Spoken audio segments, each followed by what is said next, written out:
Buenas tardes, licenciada Vanegas. Mi nombre es Armando Alvarado Maya, número de carnet 855014-2006. En esta oportunidad hablaremos de la clasificación de las obligaciones.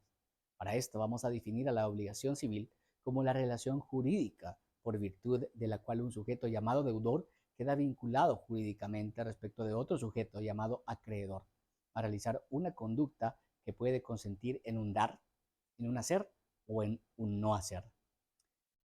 Como apuntamos en el párrafo anterior, tres son los elementos constitutivos de la obligación civil: los sujetos, el objeto y la relación jurídica.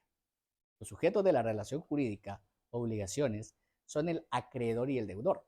El acreedor es el sujeto activo de la obligación, que es el titular de un derecho subjetivo comúnmente llamado derecho personal o derecho de crédito. El deudor es el sujeto pasivo de dicha relación, que tiene a su cargo un deber jurídico denominado deuda. El objetivo o objeto de la conducta que el deudor queda constreñido a realizar y que puede consentir en un dar, hacer o en un no hacer. La relación jurídica, según el maestro Bejanaro Sánchez, es un vínculo reconocido y disciplinado por el derecho objetivo y por lo que se refiere a la relación jurídica de la obligación o derecho personal en un vínculo creado por el derecho objetivo, el cual faculta al acreedor exigir una conducta del deudor y asegura su cumplimiento con la posibilidad de obtener compulsivamente su acatamiento. El efecto vínculo jurídico que caracteriza la obligación no es otra cosa que la coercibilidad o posibilidad de utilizar la fuerza para vencer la actitud contumaz del obligado, que distingue al derecho de los otros sistemas normativos que rigen la conducta humana. Las obligaciones se han creado con la finalidad de que toda aquella persona las adquiere tenga que cumplirlas en el modo, plazo y condiciones que se establecen en un documento privado auténtico. En las obligaciones debemos comenzar por identificar los sujetos que serán capaces de adquirir derechos y obligaciones, sean naturales o jurídicas. Ambos tienen esta aptitud legal. Si existe este primer elemento, podemos pasar al siguiente elemento, que es el objeto, es decir, sobre el cual va a recaer la obligación. Ejemplo: Alejandro Pérez es el dueño de un bien inmueble urbano y desea darlo en alquiler a su amigo Juan Hernández por un monto de $300 mensuales durante el plazo de un año. Como observaciones, el objeto sobre el cual se tendrá que cumplir la obligación será el bien inmueble, porque al no existir este, no podemos decir que ambos sujetos tendrán una obligación.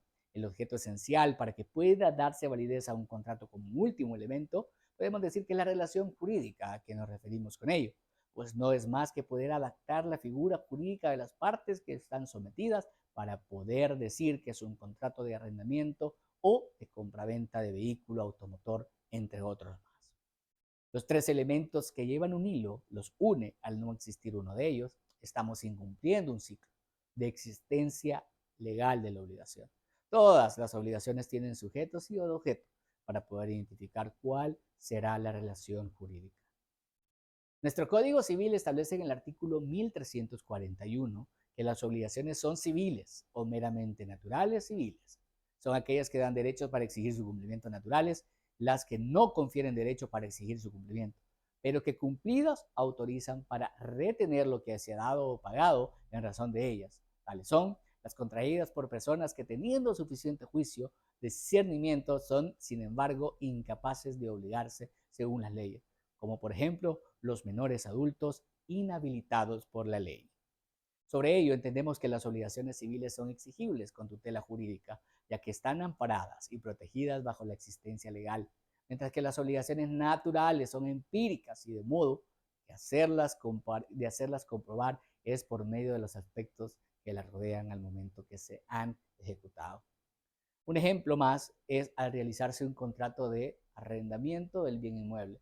Se ejecuta y perfecciona con documento privado. En las partes firman y dan consentimiento de someterse a los derechos y obligaciones para ambas partes. Mientras que en el arrendamiento verbal, sin la existencia de testigos, documentos, etc., estamos ante una obligación natural que no la ampara la ley y se puede interpretar como un acuerdo inexistente entre los sujetos. Ahora bien, que hemos establecido ampliamente el concepto de obligaciones, hablaremos principalmente de dos tipos de obligaciones: las alternativas y facultativas. Debemos entonces decir que las obligaciones alternativas son aquellas obligaciones en que se debe dos o más objetos, de tal manera que el deudor extingue la obligación pagando con uno de ellos. Esta elección es crucial, ya que proporciona al deudor una flexibilidad para que pueda pagar la prestación y ofrecer al acreedor esta opción. Debemos recalcar que pueden las partes convenir y elegir al acreedor quien la haya en obligación con varios objetos. Por lo tanto, mientras éste elige, ellos pueden ponerse de acuerdo. Sin embargo, hay que decir que la obligación subsiste mientras no se pague. En cuanto a las obligaciones facultativas, diremos que son las que tienen por objeto una cosa determinada, pero se le concede al deudor la facultad de pagar con esta cosa debida o con otra cosa que designe el título constitutivo de la obligación. Las obligaciones facultativas representan un escenario donde existe una presentación o representación principal específica.